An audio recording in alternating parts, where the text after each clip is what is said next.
Perjudian dan minuman keras. Malam di Mekah terasa panas dan penuh debu, namun suara riuh dari lorong-lorong kota tidak pernah berhenti. Lampu-lampu minyak yang tergantung di dinding rumah dan kios pasar melemparkan cahaya kuning ke tanah yang retak-retak. Di sudut kota, terdengar tawa keras, suara dadu yang dilempar, dan teriakan orang-orang yang mabuk. Dunia jahiliyah menari dalam kegelapan, dan malam ini adalah saksi dari kerusakan yang dibiarkan tanpa batas. Di sebuah rumah besar yang biasa disebut Balai Hiburan Al-Mukawam, para pemuda dan orang tua berkumpul. Mereka duduk mengelilingi meja kayu yang penuh koin emas, tulang dadu, dan rempah harum yang dicampur dengan minuman keras. Seorang pria tua, Amr bin Hisham, meneguk tuak dari cangkir kulitnya, lalu menertawakan seorang pemuda yang baru kalah dalam taruhan. Hahaha, kau pikir kau bisa menang? Di dunia jahiliyah, keberuntungan adalah segalanya, dan mereka yang lemah hanya akan kehilangan harta dan harga diri mereka. Pemuda itu menunduk, wajahnya memerah karena malu dan mabuk.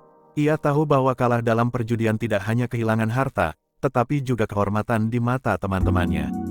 Dunia jahiliyah tidak memberi ampun pada mereka yang gagal, dan perjudian adalah arena di mana harga diri diuji dengan brutal. Di sudut lain ruangan, seorang pemuda bernama Haris duduk termenung, memegang cangkir yang hampir kosong. Ia baru saja kalah semua koinnya. Tangannya gemetar, bukan karena minuman, tetapi karena takut dicemooh dan dipermalukan. Seorang teman, Kois, menepuk pundaknya dengan kasar. Hahaha, kau menangis karena kalah. Apa kau pikir dunia ini adil? Di jahiliyah, hanya yang cerdik yang bertahan. Jika kau lemah, kau menjadi mainan orang lain. Haris menelan ludah. Ia menatap sekeliling dan merasakan rasa sakit yang tajam. Dunia ini tidak mengenal belas kasih atau keadilan. Orang mabuk tertawa keras, orang menang menertawakan yang kalah, dan semua dianggap normal. Di lorong sempit dekat pasar, beberapa anak muda bermain dadu di tanah yang retak. Setiap kali dadu dilempar, suara ketegangan terdengar, campur antara harap dan takut. Seorang anak muda bernama Ibrahim memegang dadu dengan gemetar. Ia baru pertama kali mencoba, tetapi teman-temannya mendesaknya. Ayolah, Ibrahim, lemparkan dadu itu. Jangan takut terlihat lemah, teriak seorang pemuda dengan suara keras. Ibrahim melempar dadu. Angka yang keluar membuatnya kalah. Teman-temannya tertawa keras, meninju bahunya, dan menertawakan wajahnya yang memerah. Rasa malu dan takut menyelimuti Ibrahim. Ia sadar bahwa perjudian bukan sekadar permainan, tetapi perang psikologis yang menjerat hati manusia. Di sebuah kedai minuman keras, Rukayah, seorang perempuan yang biasa mengurus tamu, menyaksikan banyak pemuda dan pria mabuk. Mereka menenggak tuak, tertawa keras, dan kadang memukul satu sama lain karena alasan sepele.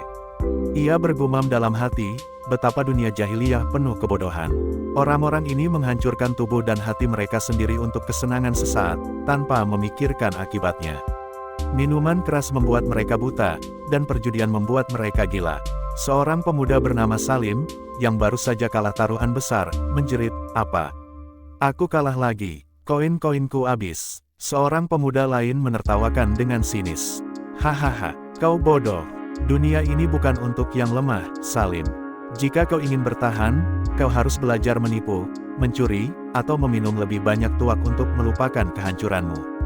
Salim menunduk, hatinya sakit. Ia sadar bahwa dunia jahiliyah mengajarkan manusia untuk menipu, mabuk, dan mengandalkan keberuntungan semata, bukan akal atau moral. Di malam yang semakin larut, suasana menjadi semakin tegang. Seorang pria tua menantang pemuda lain dalam permainan dadu yang sangat tinggi taruhannya. Koin, emas, perhiasan, dan bahkan unta dijadikan taruhan. Jika kau kalah, kau menyerahkan semua yang kau punya. Teriak pria tua itu dengan mata yang menyala. Pemuda itu menelan ludah, tangan gemetar. Ia sadar taruhannya terlalu besar. Jika kalah, ia akan kehilangan semua yang dimiliki keluarganya, dan mungkin dihina selamanya. Dadu dilempar, angka yang keluar membuat pemuda itu kalah. Ia menatap kosong koin emasnya yang hilang, sementara pria tua itu tertawa keras. Suara tawa itu terdengar seperti teriakan iblis yang menguasai dunia jahiliyah. Di lorong belakang, seorang pemuda bernama Ibrahim menatap semua ini dengan hati pilu. Ia melihat orang-orang mabuk, bertengkar, menipu dalam perjudian, dan merendahkan satu sama lain. Dunia jahiliyah benar-benar dunia yang gelap, di mana moral dan akhlak tidak dihargai, dan kesenangan sesaat dianggap lebih penting daripada nyawa dan kehormatan. Ibrahim teringat kata-kata Hanif yang ia temui beberapa hari lalu. Dunia jahiliyah penuh kebodohan, tetapi hati manusia yang jujur bisa menjadi cahaya. Jangan biarkan dirimu terseret oleh gelapnya dunia ini. Ia menutup mata sejenak, menarik napas panjang, dan berdoa dalam hati, meminta petunjuk dan kekuatan untuk menolak godaan dunia jahiliyah. Di luar kedai, angin malam bertiup kencang, membawa aroma debu dan rempah. Beberapa pemuda yang mabuk mulai saling bertengkar. Satu menendang cangkir tuak yang hampir penuh, tumpahan minuman itu menodai lantai. "Hei, kau menghina aku!" teriak pemuda lain, menarik pedang kecil dari pinggangnya. Pertengkaran kecil berubah menjadi duel. Orang-orang bersorak, bukan untuk menahan pertumpahan darah, tetapi untuk melihat siapa yang lebih berani. Dunia jahiliyah menghargai keberanian fisik, bukan akhlak atau kebijaksanaan. Ruqayyah menatap dari balik tirai dengan mata berkaca-kaca. Ia merasa takut, tetapi juga sedih.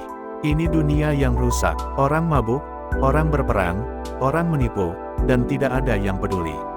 Disinilah manusia kehilangan arah, kehilangan moral, dan kehilangan Tuhan. Di satu sudut, Ibrahim menulis di kulit tua, perjudian dan minuman keras menguasai dunia jahiliyah. Hati manusia menjadi gelap, akal menjadi buta, dan nyawa menjadi murah. Tetapi hati yang jujur tetap bisa menolak. Dan doa kepada Allah adalah jalan keluar dari kegelapan ini. Beberapa hari kemudian, Ibrahim berjalan di pasar Mekah. Ia melihat pemuda-pemuda yang masih mabuk dari malam sebelumnya, pedagang yang menipu di dadu, dan orang-orang yang kehilangan segalanya karena perjudian.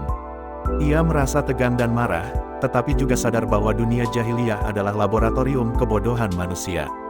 Mereka belajar dari kesalahan orang lain, tetapi hampir tidak ada yang mau berubah. Di jalan sempit, seorang pemuda menatap Ibrahim dan bertanya, "Kenapa kau tidak ikut bermain? Kau takut kalah?"